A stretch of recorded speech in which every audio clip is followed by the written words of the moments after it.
Hi guys, before I start this video I wanted to share a beautiful scene from my 10-week ride about when I was down visiting SpaceX. At the end of this video I'll share with you one of my son's favorite pictures. Enjoy. Well, let's see.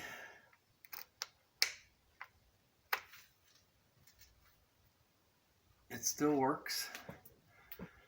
Still comes on. It's been 118 or so days in isolation. Just wanted to see if everything still works. Fuel pump pressure's good. Digits work. And it's been out of battery tender for a while. Being in isolation for this many days, getting a little antsy. I've ordered a few things to put on it. The top box came first. That is from Hitchcocks motorcycles. So that should be my rack and my tool bag. Second box down is my TomTom Rider 550. Box below that is what we're probably going to open first, because that is my GPS, and that way you won't have crappy videos coming off a cell phone. You'll have crappy videos because of the guy behind the GoPro. And the bottom box is my Givey 80-liter bags that the throw-over bags I'm going to put on.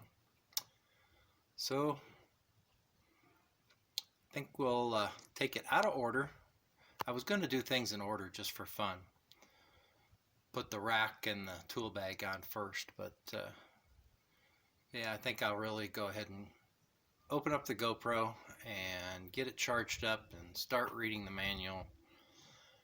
And that's what we'll do first. Yep, it's hot out today. It's 103 here right now. I heard yesterday Phoenix was 111. And it's a dry heat, but man, 103 is hot. So I'm going to do an unboxing video. Seems like a lot of people do them.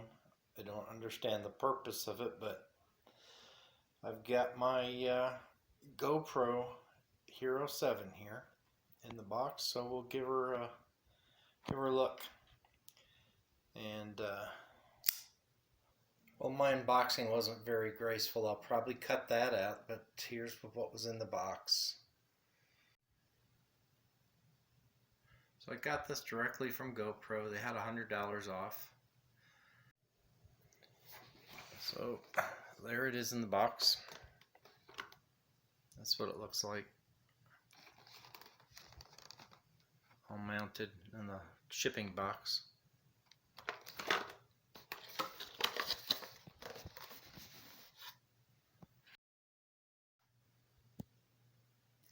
Well, there's what all's in the box. Took me a while to figure out that that little part right there is a lock, and you got to pop that out to get it off this big expensive stand. Seems kind of silly, but I guess it looks good on the shelf in the store. So there's the manual. Comes in 18 different languages. I'm sure hoping one of those is English. And the quick start guide, and I guess I got to get the charging the battery up and start learning. Maybe the next video you see will be from my GoPro 7. Hero 7. Well, I got all excited because I thought it had a really cool manual with it. It turns out those 3 pages are the only ones in English, and they basically say don't throw the batteries in the trash can, follow all the instructions and warnings, and keep your feet and hands inside the ride. So I ended up going to the internet, and I found the manual on the internet, all 61 pages, so I guess I will cuddle up with my laptop and read the manual.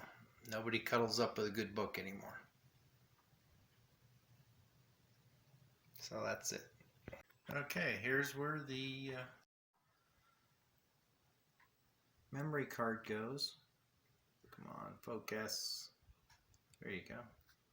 Goes in there. And shows you where the battery goes.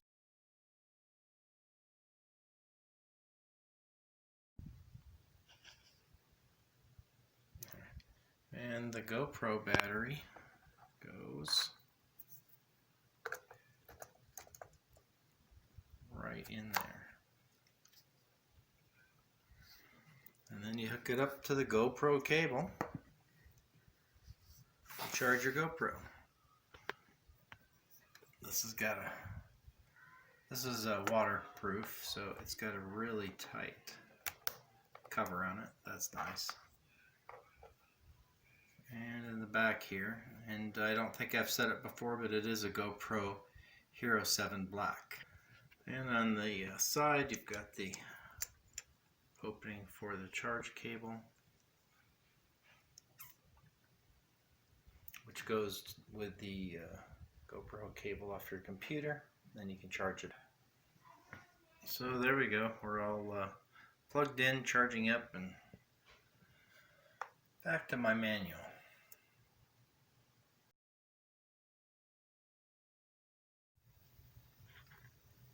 So it seems for some reason it wasn't charging off my computer.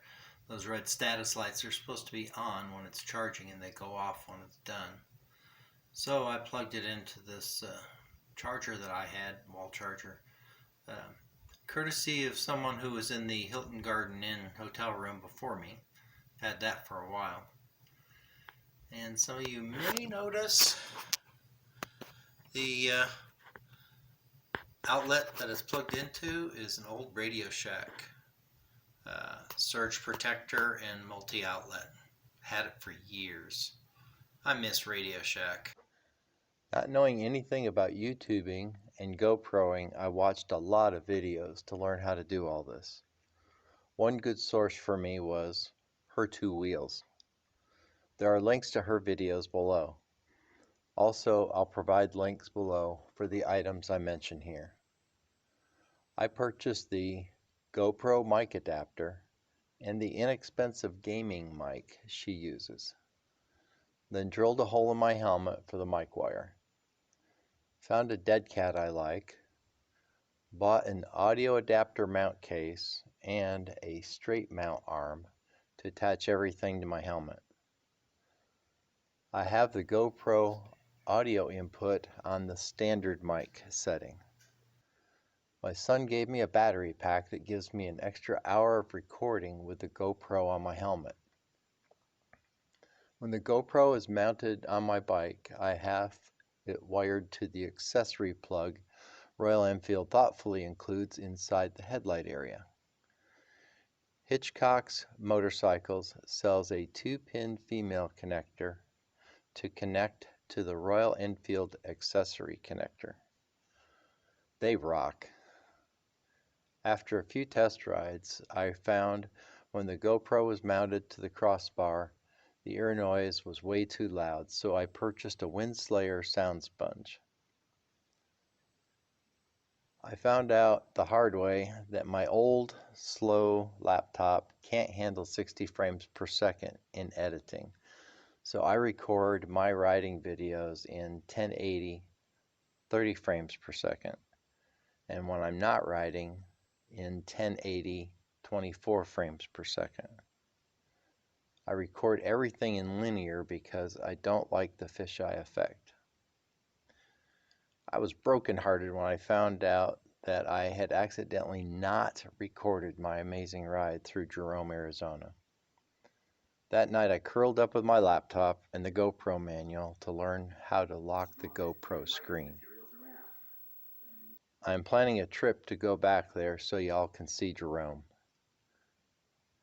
As promised, here's one of my son's favorite pictures. I'd like to think it's because it's... I was so close.